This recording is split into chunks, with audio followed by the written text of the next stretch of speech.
Question number 4 in figure 6.19 बड़ा ही सुंदर सा चित्र दिया हुआ है। इसमें बोला गया है कि डीई लाइन किसके पैरेलल है? ए सी के। एक नंबर कटता है बच्चों का। बच्चा ट्राइंगल का नाम गलत लिखता है। अब तुम्हें वो भी सीखना है। धीरे धीरे हम ऐसे चैप्टर में आगे बढ़ेंगे। हम अपने छोटे छोटे पॉइंटों को कवर करते हुए चलना है। देखो, जैसे आप लोगों ने बचपन में सीखा होगा, टीचर बोलते थे, इनफैक्ट मैं खुद भी बोलता हूँ बच्चों से कि ट्राइंगल का नाम कुछ भी लिख लिया करो, बट इसमें कुछ भी मत लिखा करो।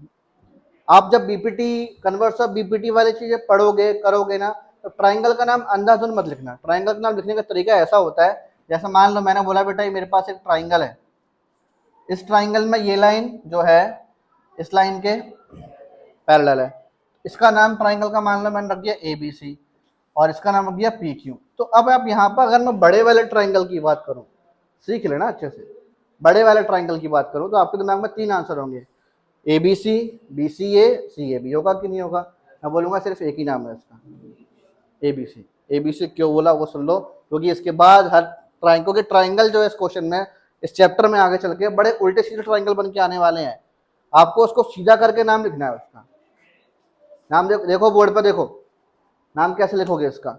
जो बेटा हमारे पास दो पैरेलल लाइन होती है, जो दो पैरेलल लाइन है ना, उन दो पैरेलल लाइन में छोटी लाइन के ऊपर से नाम स्टार्ट होता है हमेशा, छोटी लाइन के ऊपर से। समझ में आ गया? अब जरा उस फिगर में आ जाओ। मैंने बोला कि डीई किसके पैरेलल है, तो डीई एसी के पैरेलल है। किस ट्राइंगल के अंदर होगा? पीएसी। शाबाश, पैसे वसूल कर रहे हो मतलब, तुम वसूली हो रही है इसका मतलब। तो हमारे पास यहाँ पर DE parallel to AC triangle कौन सा था? बीएसी। तो मैंने यहाँ बोला गिवन, सबसे पहले बेटा हम गिवन लिखेंगे। तो गिवन मैंने बोला क्या हुआ बेटा?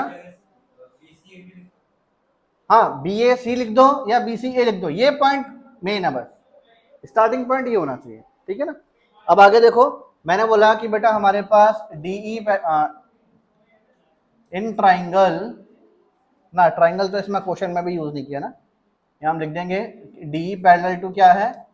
ए C, and D F parallel to क्या है? ए। ये हमारे पास लिखा हुआ है। क्या चीज?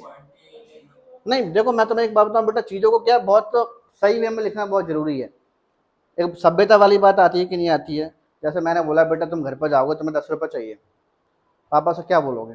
एक तरीका क्या होता है, पापा पापा जी मुझे 10 रुपये दे दो। एक तरीका, ए पापा दे रहा हो कि नहीं दे रहा हो 10 रुपये? ए बाप 10 रुपये निकाल। भाई 3 अलग अलग केस दिए मैंने तुम्हें, और तीनों ही केस में अपन 10 रुपये ही तो मांग रहे हैं, लेकिन तरीके अलग अलग थे। पहला वाला बड़ा प्यारा था, है ना, पढ़ा लिखा, वही चीज़ है यहाँ पर। तो उनमें आगे डिफरेंस क्या था? और कुछ तुम समस्या बोला करो, हल मैं दे दूंगा तुम्हें, ठीक है ना। आगे चलो, टू प्रूफ। टू प्रूफ क्या करना है इसमें हमें? B F upon F E is equal to B E upon. अब हम प्रूफ करना स्टार्ट कर रहे हैं। तो सबसे पहले तो इसमें एक चीज देख लो, डीई पैरेलल टू एसी किस ट्राइंगल में था?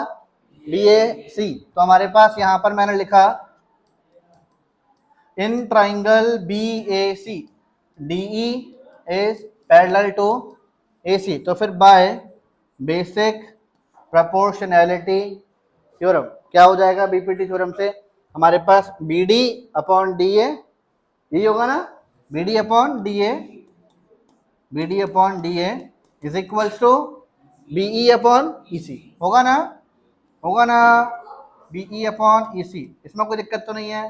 ये हमारे पास कौन सी इक्वेशन हो गई? First equation. इस रेड लाइन को हटा रहा हूं मैं, अब रेड लाइन को हटा दिया। अब आगे चलो, एक और चीज गिवन है यार, चेक करो चेक करो, एक और चीज गिवन है कि नहीं है? D F parallel to A E, figure में दिख रहा है कौन से ट्राइंगल में है? हाँ, D F parallel to A ई जो है वो ट्राइंगल बी ए ई। शाबाश, नाम लिखना सीख गए तुम। तो मैंने बताया तुम बेटा धीरे धीरे बहुत स्पीड में सीढ़ियाँ चढ़ रहे हो, और ऐसी स्पीड रखना है हमें हमेशा।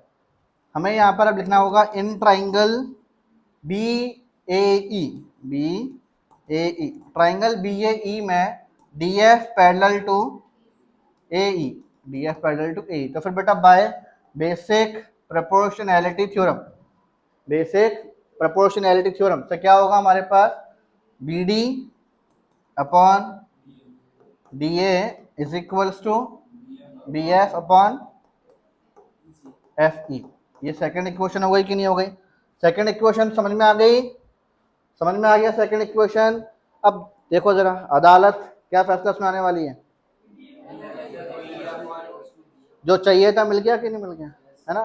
फॉर्मेलिटी कर दो, हम यहाँ लिखेंगे इन view of first and second equation, तमाम गवाहों और सबूतों को, ये बोलते हैं ना, मद्देनजर रखते हुए ये अदालत ये फैसला सुनाती है कि B F upon F E जो है वो किसके इक्वल है? बी ई अपॉन, और हैंस प्रूव्ड, हैंस प्रूव्ड। कोई दिक्कत? अबे समझ में आया बेटा? सबको अपने अपने होने वाले पति और पत्नियों की समझ में आया कि नहीं आया? Don't take risk. आ गया ना? चलो आगे चले, बढ़ जाए आगे।